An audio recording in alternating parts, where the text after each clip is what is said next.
Hello, my name is Porter Rutledge. I'm joined by Carter Jasinski and Angel Aguado, and our research poster is about BIWA, Better Education for Water Access. Our introduction includes our target population, our challenge statement, our solution brief, and our grand challenge. Our target population originally is third world countries with no access to clean water, or it's very difficult and time consuming for them to obtain that water. Our challenge statement is that people in these third world countries have trouble accessing the clean water, and they don't have the technology or an infrastructure required to have the clean water at all, nor the knowledge to maintain these facilities over time.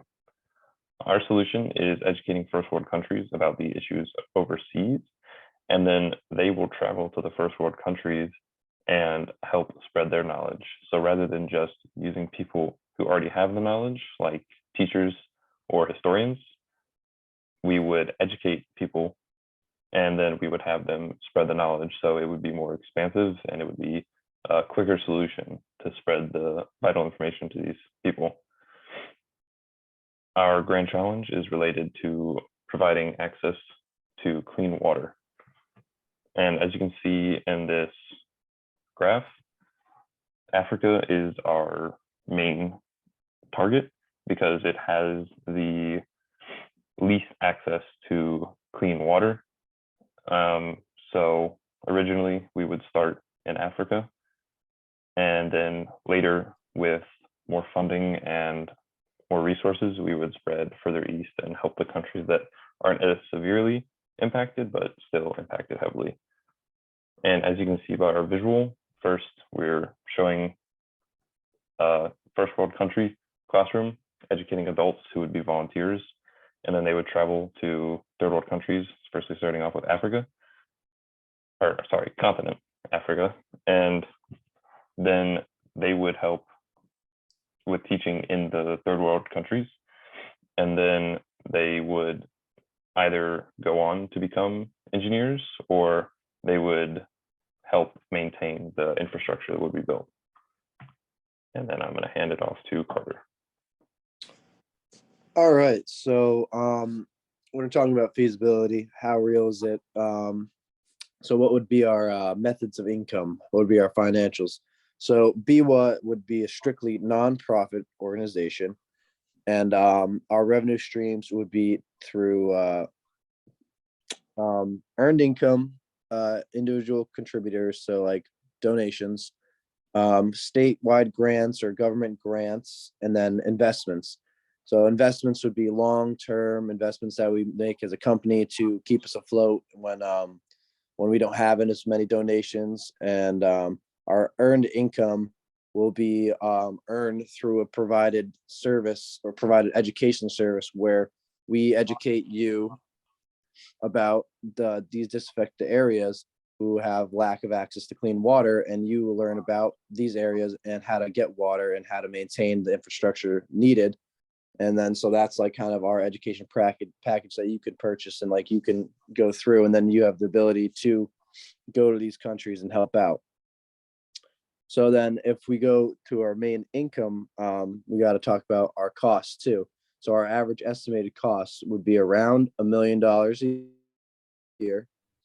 So based on that number's based on other nonprofits similar to our own that we researched.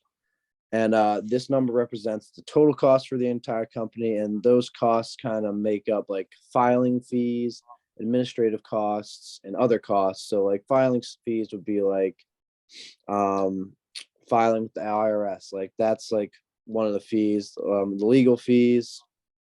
The administrative costs would cost us like office space. We would have to pay for that, transportation, staff. Other costs would be like the creation of our website, purchasing a domain name, nonprofit software, all the marketing we would have to do, social media, ad grants, like all the above. So that would be other main costs. And then I'm going to switch it off to Angel. All right, so I'm going to discuss about the existing solutions that are already within some nonprofit organizations. So with our program, we are really more in hand with the topic of clean water. We're just not there to provide money. We're also there to help educate first world countries on the issues that are going on in these third world countries. So with our program, we're going to have people be sent out to places like Africa, and like they're going to be able to spread the knowledge that they've learned in order to help give them access to the clean water to these third world countries. And with that, it will guarantee that children and adults will get the full insight of the issue that's in hand. And hopefully they'll be able to create connections within themselves and come together to solve the issue, and therefore get the clean water that they need in the area. So with that, here are some of the shortcomings that BWA has to overcome. So the main issue in hand will have to be the funding with the program. So we will either have to rely on sponsors or donations from the people who are like interested in our program. So with the sponsors, we will have to reach out to companies and like big other organizations, get the money needed, because our program is really money based heavy. So we need the money in order to like get the people out to these third world countries, get the money for educating the people, and other funding within the company itself. So another concern that BWA needs to overcome is being able to find time and schedules of the people that are getting educated in the first world countries. In order to have them get sent out to the third world countries, they need time management in order to make sure that nothing interferes with their own schedule back at home.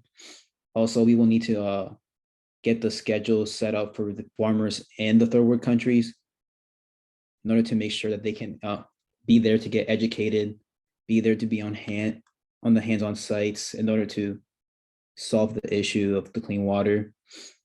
And with that, that is our two main problems that we have to deal with, which we will get there slowly and steadily until we are in a good place in order to actually start the company.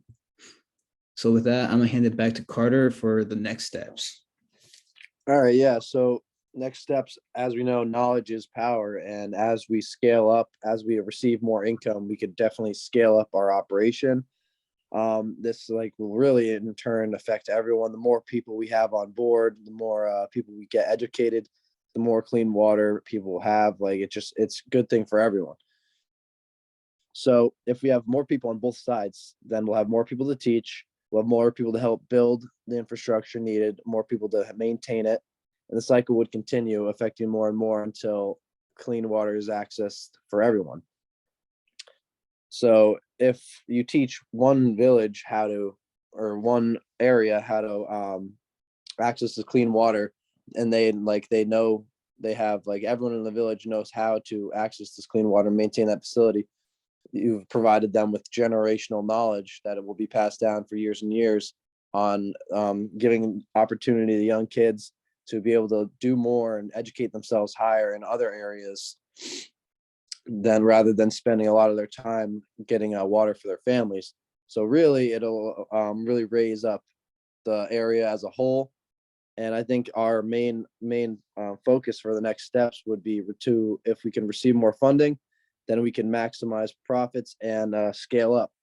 And that would be our next steps for the future of BWA. All right, this has been our research poster on BWA. We thank you for watching and have a good day.